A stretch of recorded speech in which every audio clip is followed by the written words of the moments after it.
sétimo ano, como é que foi a semana de aula? Espero que tenha sido proveitosa e espero que vocês estejam fazendo a leitura do livro também, ok? Bom, agora nós vamos conhecer um pouquinho aí dos nossos antepassados. Antes mesmo dos colonizadores portugueses explorarem o vasto continente americano, já habitavam aqui tanto em nossas terras como em todo o continente, povos que exploravam o território, que exploravam todo o continente aí. Mas quem eram esses povos aí? Nós sabemos que os europeus, eles colonizaram, fizeram grandes viagens aí e colonizaram vários locais da América. Mas antes da chegada deles já haviam outros povos. Aí vocês vão falar, professora, sim, os indígenas, né, já habitavam vários locais. Também, mas também existiam outros povos que também se encontravam aí no continente americano. Estou falando no continente americano no geral, não é só no nosso território brasileiro não, ok? É no geral. Quem eram esses povos?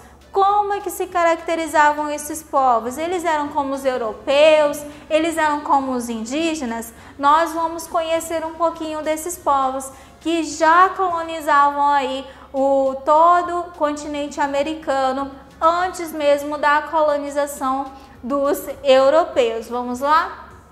América e seus povos. Lá na página 37 a 42 do livro de vocês. Povos pré-colombianos.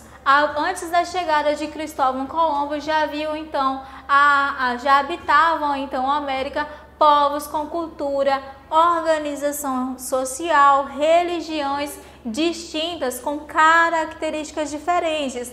Há apenas os povos indígenas de diferentes culturas?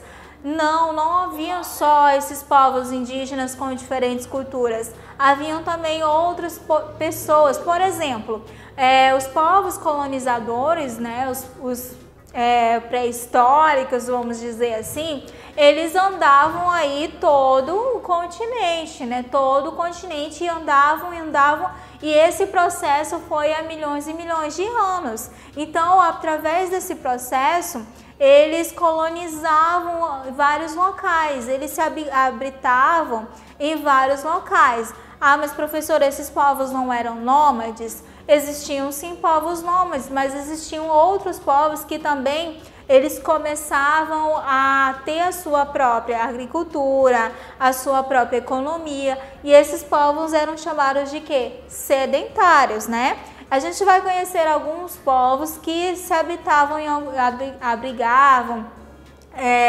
que colocavam a sua cultura, economia em alguns locais da América antes da chegada dos colonizadores, né? Então nós temos essa imagem aí que vocês estão observando de um povo indígena, de uma cultura indígena, que eles têm características distintas, diferentes, culturas diferentes de outros povos aí.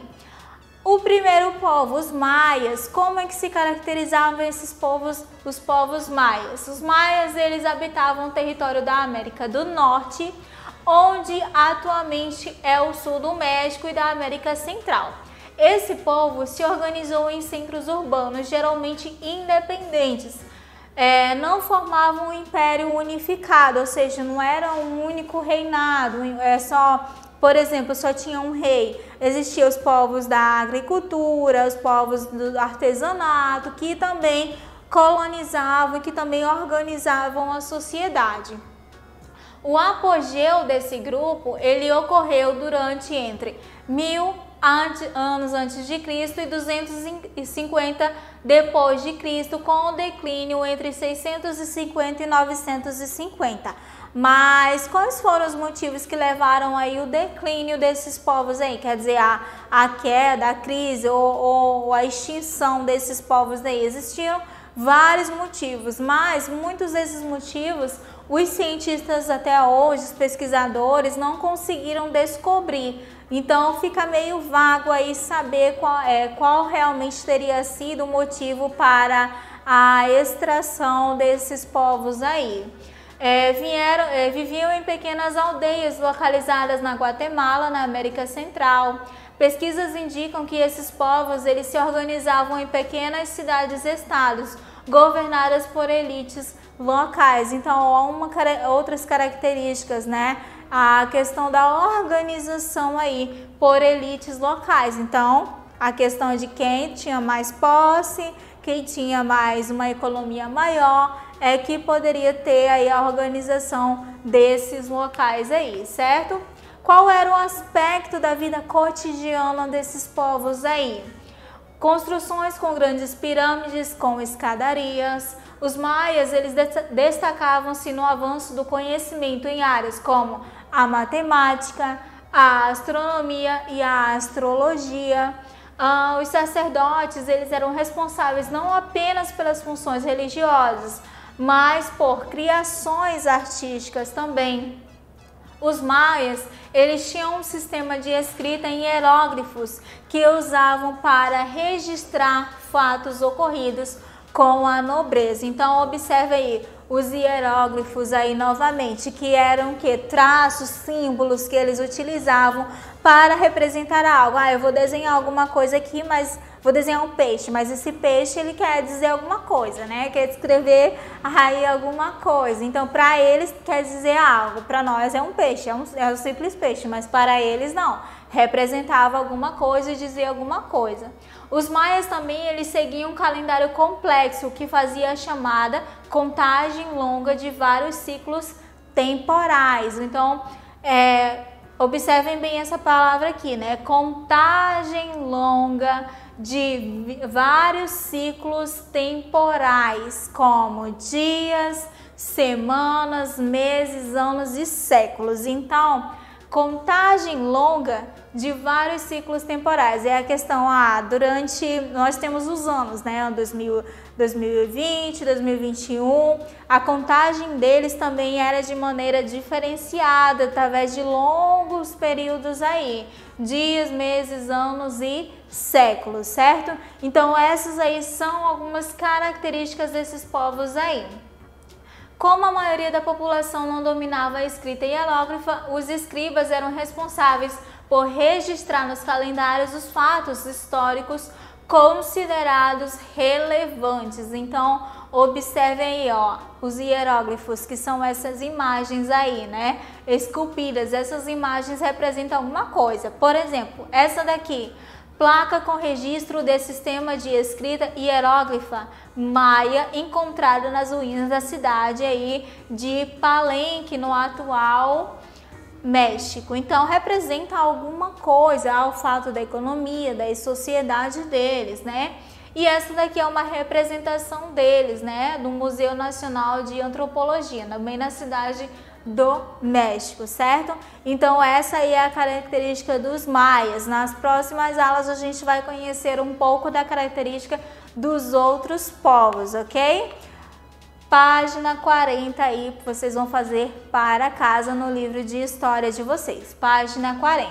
Muito obrigada, por hoje é só e até a próxima aula.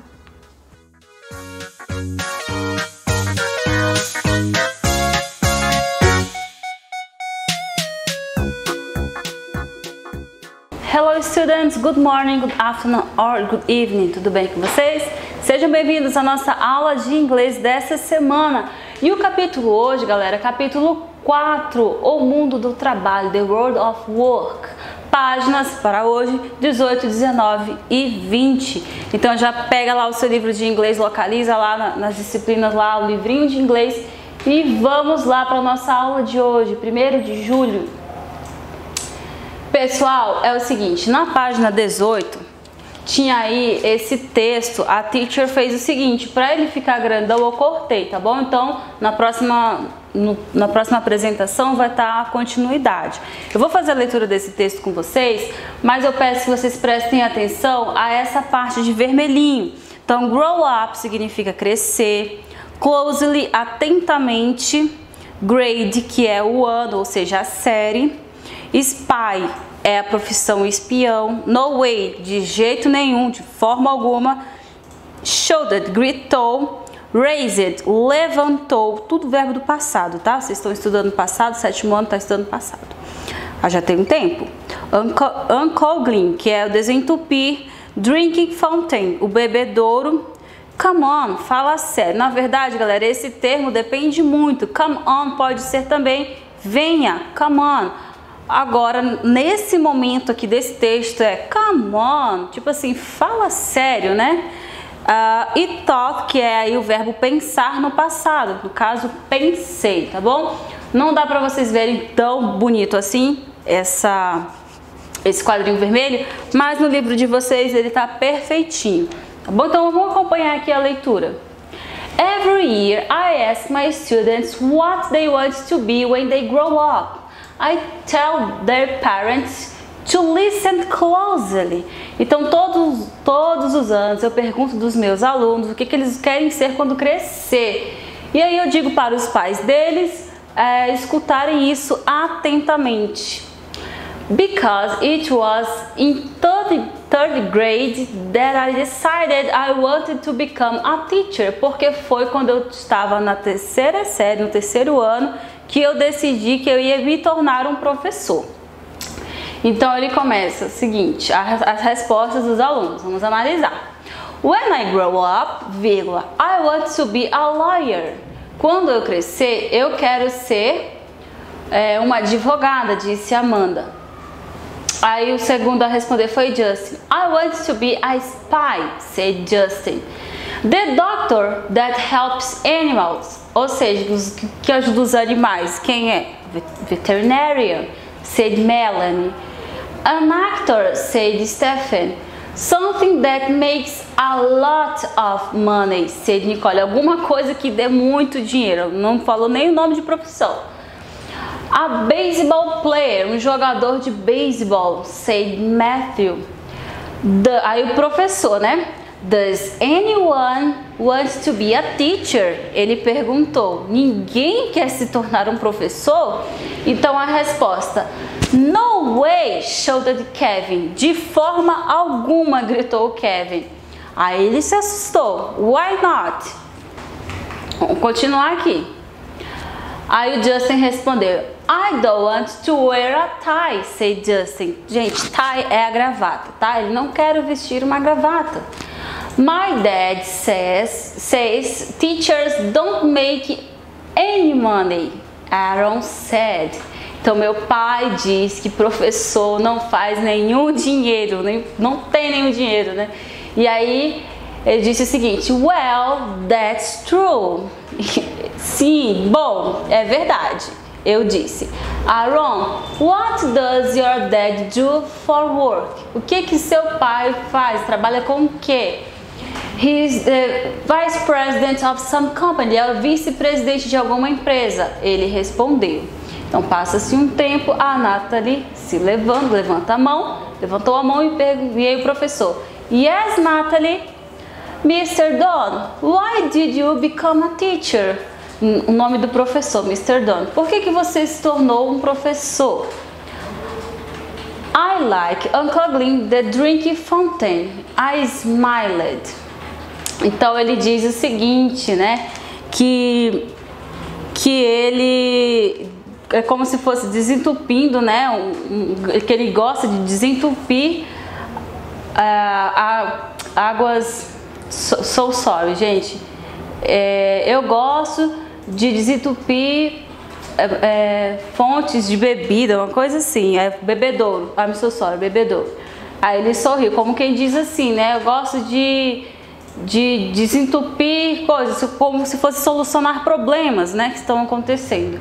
Daí a Natalie disse assim, no, come on, really, não, sério, fala sério, né, responda, né.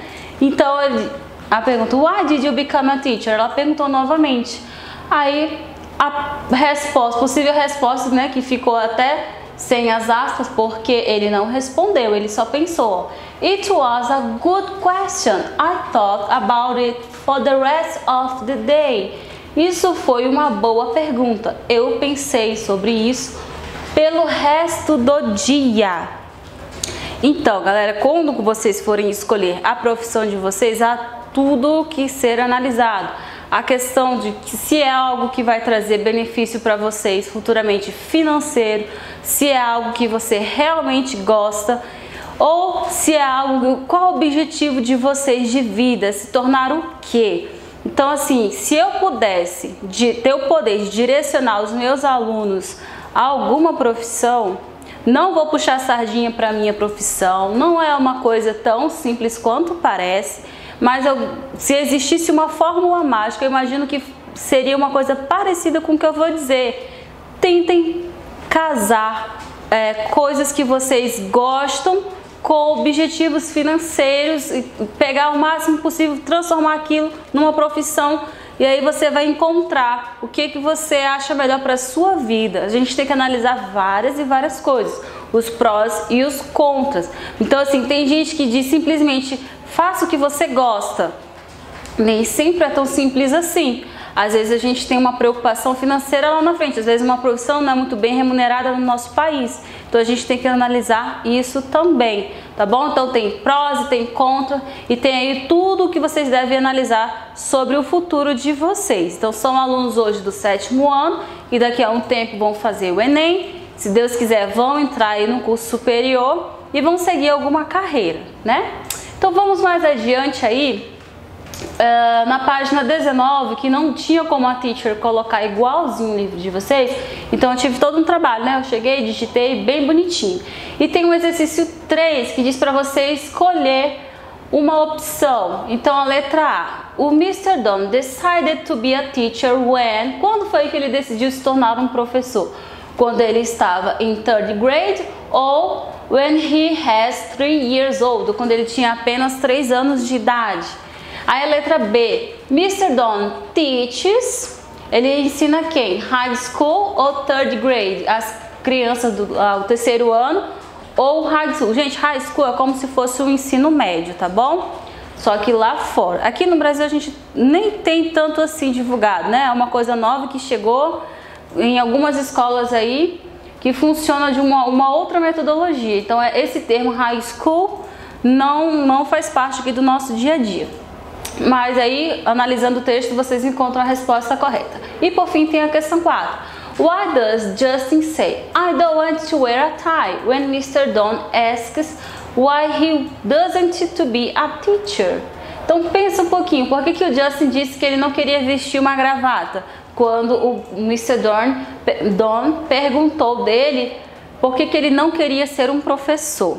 Tá bom? Pense direitinho, teacher já volta com a correção.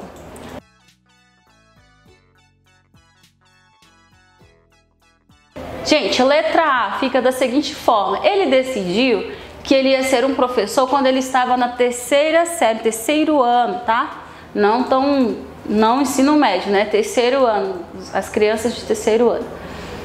B, ele ensina em que série? High school ou 3rd grade? 3rd grade. Why does Justin say? Agora, por que ele disse isso? Sejamos sinceros e verdadeiros. Quem já assistiu filmes que tem professor sabe do que eu estou falando. Normalmente, nos Estados Unidos, Inglaterra, os professores utilizam roupa social, ok? Então, vamos pensar um pouquinho aí, ó, como é que fica. Because in the USA and in England, many teachers wear formal clothes, que são as roupas sociais, roupas formais. Tá bom? Dito isso, espero que não tenha ficado dúvida com relação a essas páginas, mas vamos mais adiante um pouquinho. Pense agora sobre o que você vai ser quando você crescer.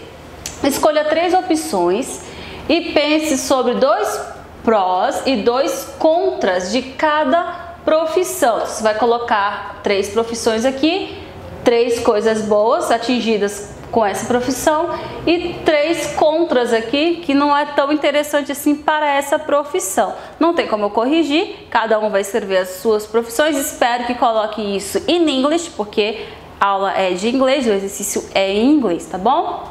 Indo mais adiante, eu tenho lá na página 19 alguns termos para a gente analisar sobre agree or disagree, que é aí você concordando ou não concordando. Então veja bem, analisando esse quadrinho aqui. My dad says teachers don't make any money, Aaron said. Meu pai fala que professores não fazem muito dinheiro, não fazem nenhum dinheiro. Well, that's true, I said. Bom, é verdade, eu disse, né, com o professor Mr. Don. Então vamos lá, letra A. O professor concordou ou discordou do estudante, do aluno? Ele concordou, né, gente? Agree. Qual expressão mostra a opinião do Mr. Don? Como que a gente sabe que ele concordou? Tá bem aqui, ó. That's true. That's true. Isso é verdade. Isso é um fato, né? Na opinião dele. Indo mais adiante, a gente tem algumas palavrinhas agora aqui que vão expressar concordar ou não concordar com algo. E aí eu peço, gente, essas expressões aqui vocês vão utilizar em textos quando vocês forem precisar colocar no papel a opinião de vocês sobre determinados assuntos. Nem sempre vai ser sobre profissões, pode ser sobre qualquer coisa. Então são expressões muito importantes e interessantes para writing e para você poder até speaking something you want to speak. Vamos lá. Tem aqui, galera, that's right, I'm not sure about that, não tenho certeza sobre isso. Absolutely, absolutamente, I don't agree, eu não concordo. That's a good point, é uma boa observação, um bom ponto. No way, forma alguma. Me too, eu também. Exactly, exatamente. Então, de um lado, vocês vão classificar essas palavras em coisas que concordam e disagree em coisas que não concordam, tá bom? Dou um tempinho para vocês, já volto com a correção.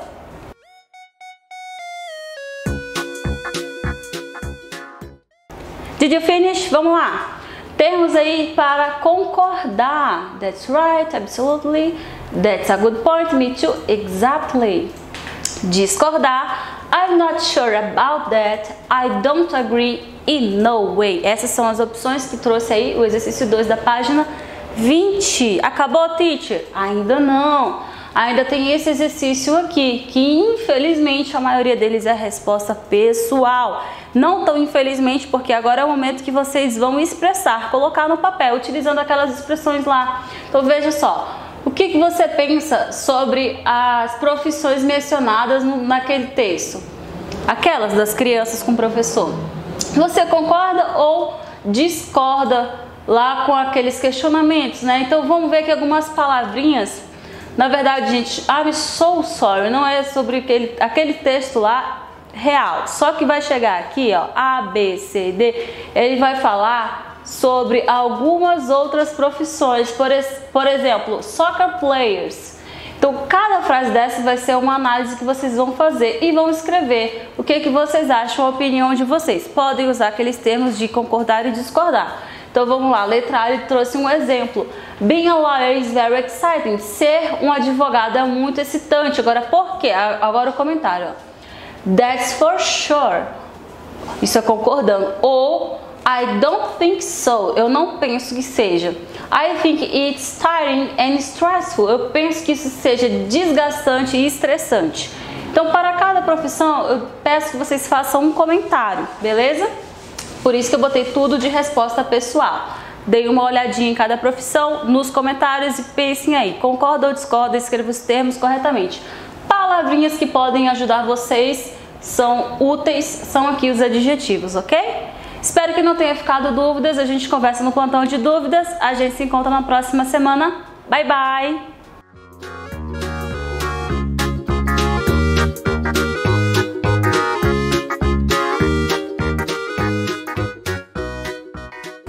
Olá, alunos do 7º ano, mais uma vez aqui, professora de Ciências, e vamos dar continuidade às nossas correções dos exercícios que eu acredito que vocês já fizeram, porque eu passei semana passada. Então, essa semana é correção de vários exercícios que vocês estão fazendo, tá? Então, eu peço que vocês abram o livro de vocês na página 33, 34, 35 do livro didático. Não esqueçam de colocar a data 1º/7/2020. Vamos corrigir lá, vamos para as questões. Página 33. Temos lá a questão de número 4. Leia o texto.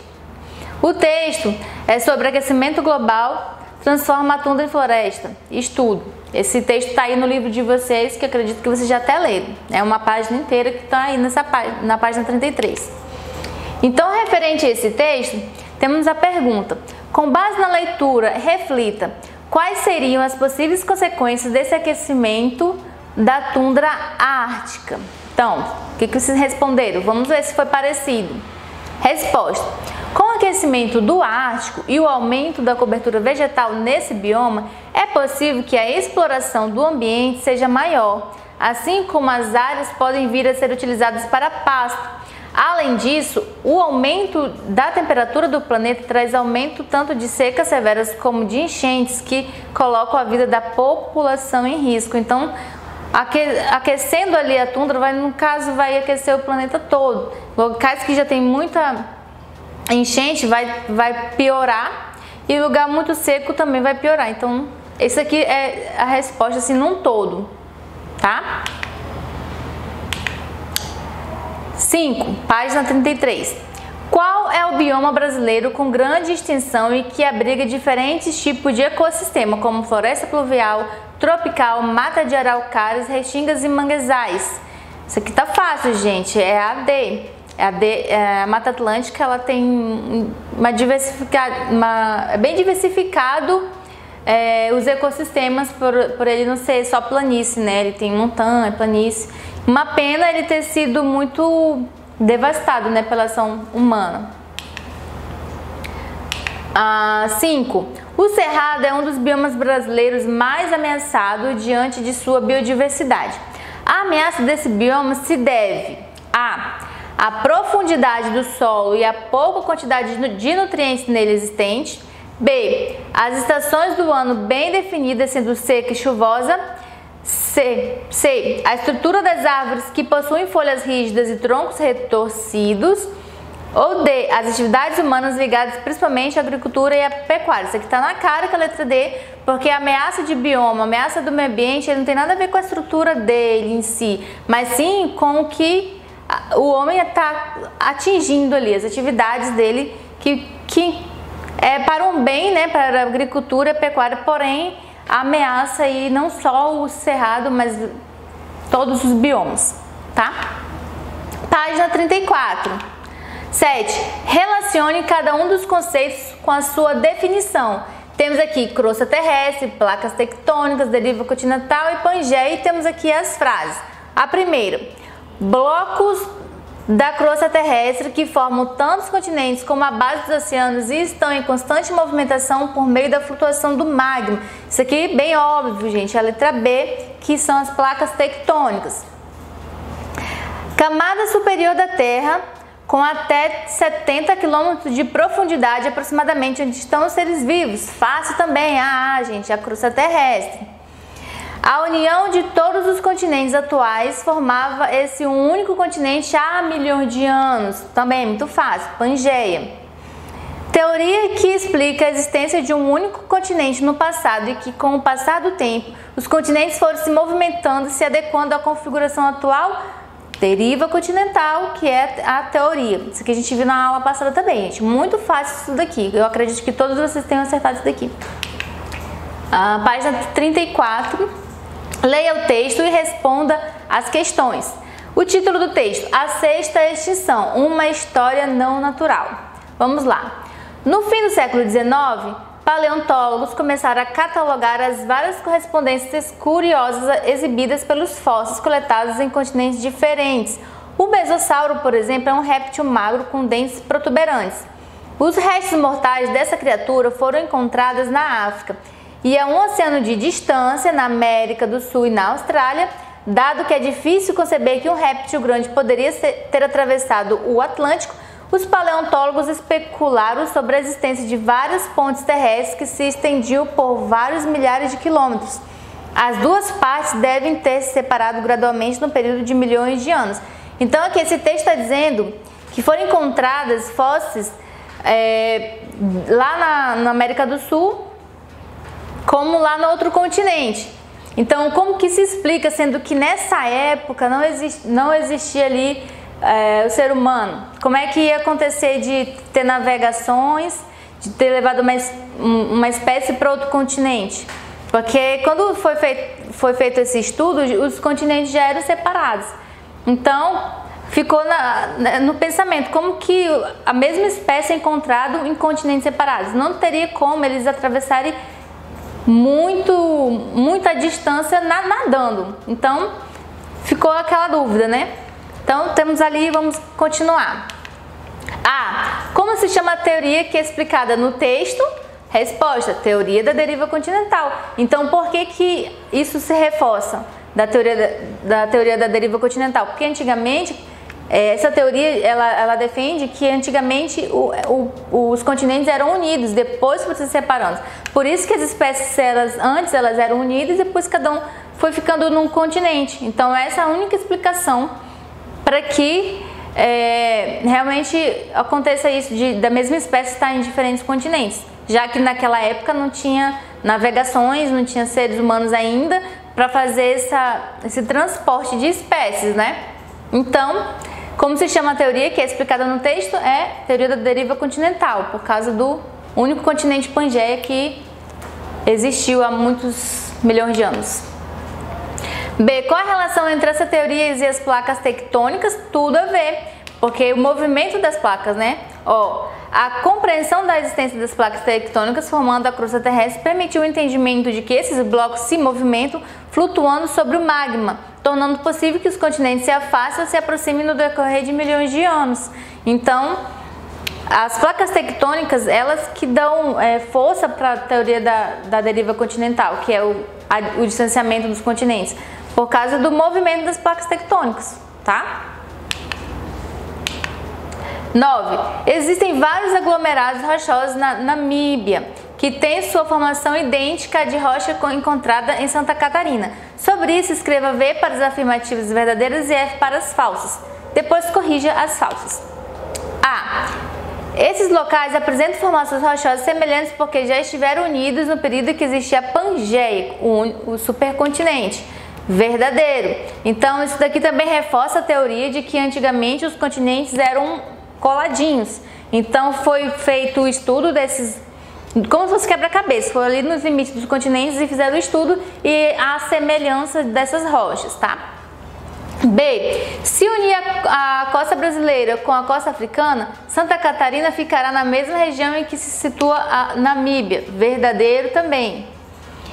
C. Os continentes eram ligados e se separaram pela força da água do oceano batendo na parte continental. Falso. Eles eram ligados sim, mas eles não foram pela força da água, e sim pelo movimento das placas tectônicas.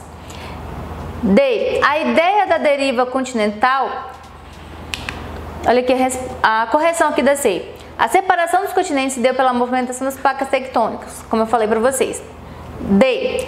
A ideia da deriva continental foi reforçada por meio de evidências como a presença de rochas e de fósseis semelhantes encontrados em regiões da América do Sul e da África. Verdadeiro também. Eu já discuti esse assunto com vocês. Página 35, exercício de número 10. Vários fósseis das mesmas espécies de animais e vegetais já foram achados nos continentes sul-americano e africano.